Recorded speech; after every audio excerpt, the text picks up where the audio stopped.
जड़े लोक थिले तांकर दुईटी झील दुई झील को से बहुत भल जगार बह कराइदेले। बह कलापर किछि दिन पर्यंत बापांकर बहुत मन कष्ट है मन पड़े झील मान कथा धीरे धीरे एमती तांकर अभ्यास रे पड़गला एकुटिया रहिबा। थरे बहुत मन पड़ा बड़ झी कथा भाविले जाऊँचे आज टे बड़ झी घरे बुली आसबि जे बड़ झी घरे पहुँची गले। बड़ झी बापा को देखी बहुत खुशी होगला। बापा एते दिन पर मो कथा मन पड़ा। बापा कहले अरे कौन करी एकुटिया लोक सब कम व्यस्त रही जाऊँगी। हाँ ठीक अच्छे मु तो ते देखापी चली आसी आज एवं कह तो घर भल मंद सब कौन तुम मैंने सब भलरे अच्छ तो संगे संगे बड़ झी कहले बापा आम बहुत भलरे अच्छु। आपन तो जानी आमर माटी जिनसर कारोबार बहुत सारा माटीर विभिन्न प्रकार जिनस सब तैयारी होती। बापा जदि ए वर्ष वर्षा भल न हुए ना तेबे देखिबे से जिनस गुड़िक सब बहुत बिक्री हो बहुत लाभ हो। तुम्हें खाली भगवान को एतिकी डाक कि ए वर्ष किछि दिन जे वर्षा न हेउ। सेठी बापा कहले ठीक अच्छे मु तो डाकिबी भगवान को जे वर्षा हबनी किछि दिन जाए जदि वर्षा न हैला तेबे तोर माटी जिनस गुड़िक सब सुखीज आ बहुत भल बिक्री हेब। बड़ झीटी हसीदेला।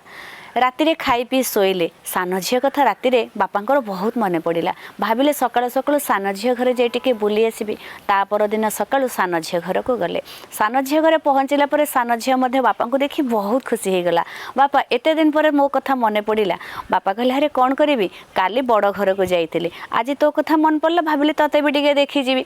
ठीक अच्छे सब भल तो सान झी कहले हाँ बापा सब भल आम समस्ते भलरे अच्छु। आपन तो जानी आमर चाषबास काम ये चाष कम एथर बहुत भल होती। जदि वर्षाटा बहुत बढ़िया हेबो ना तेबे चाष कम बहुत भल हेबो बहुत भल फसल हेबो आ बढ़िया रोजगार भी हेबो। तमे खाली भगवान को डाक कि ए वर्ष वर्षाटा बहुत भल भाव में हो। बापा कहले हाँ ठीक अच्छे मु भगवान को डाकुची बहुत बढ़िया वर्षा हेबो आ बहुत भल फसल भी हेबो बहुत भल रोजगार भी हेबो तोर तू बहुत भलरे रहिबो। एया कही बापा खाई पी राति शोइबा को गले।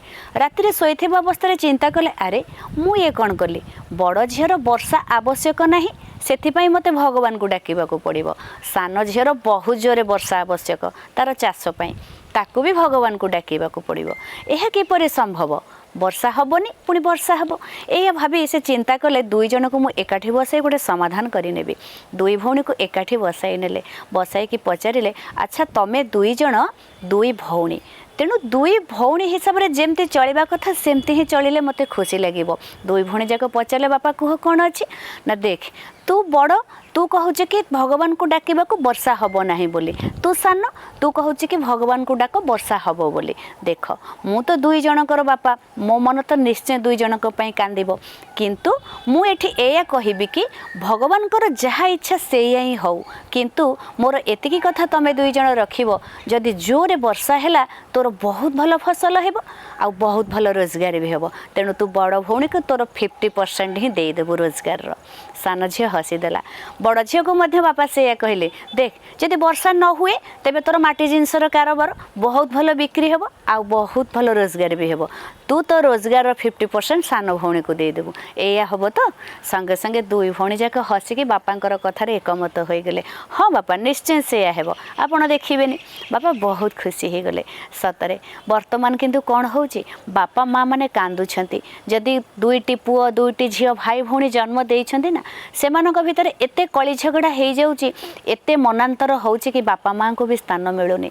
सेमानक भितर परस्पर स्नेह ममता कथा पचारे कि गोटे भाई जदि माछ भात खाउची गोटे भाई दुई बेला तीन बेला उपास मध्य रही जाए कहीं आम मानक भितर स्नेह ममता सब लिभि जाउची आम कहीं परस्पर ठारू एते दूरे जाउचे धन संपत्ति पैसा ए सब को आम कहीं निजर भावुचे सी कौन आमर सुख दुखरे ठिया हेबो।